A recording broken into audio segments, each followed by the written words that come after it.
great if we could get together and do this video, since Jason was so close to us at the same time in our lives.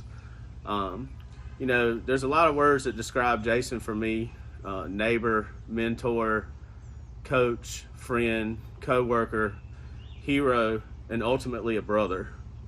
Being around Jason was very humbling.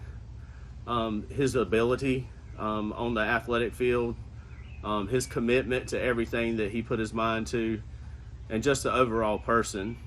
One of the biggest memories I have in sports on the football field was my senior year when I was able to have a chance to kick the game-winning field goal against Scotland after a long drive down the field by our offense.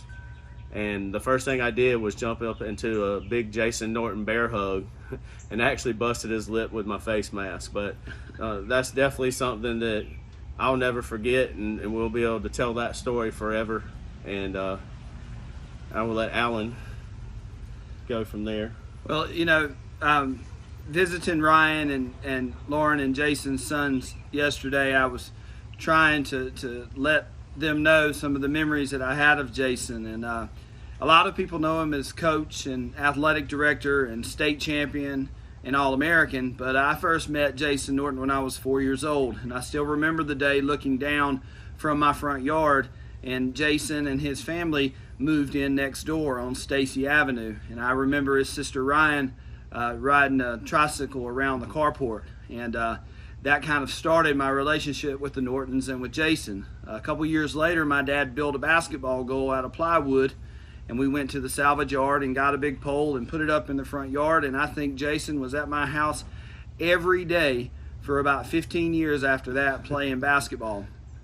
And he's known as a baseball coach and he's known as a football player, but if you've ever seen him shoot a basketball, he has one of the best jump shots that's ever come out of this county. Jason would spend 20 or 30 minutes during a 2-on-2 or 3-on-3 game, and he would never miss. And during halftime, when he was umpiring or refereeing over at Memorial Park, he would shoot three-pointer after three-pointer, no rim, nothing but the bottom of the net. Jason was a phenomenal athlete. And when we played 2-on-2, even though he was bigger than we were, he would throw us the ball every 5 minutes or so.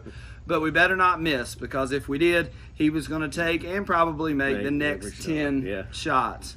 Another interesting thing is Chad and I went to football Chip Lowmiller kicking camp at Western Maryland University, and I can't tell you how long that drive was.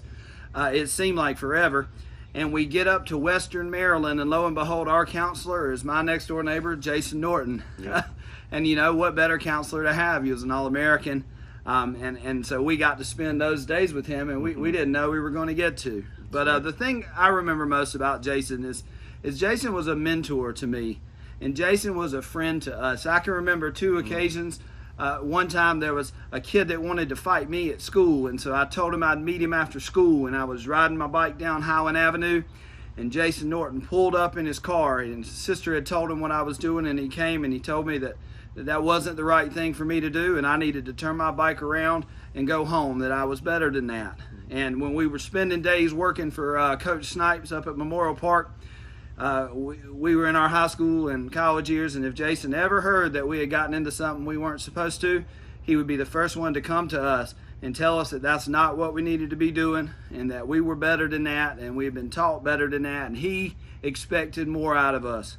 And he always came and he helped us, and he had a word of encouragement or a word of advice whenever we were playing ball or umpiring or anything that we were doing. Jason was a fabulous person.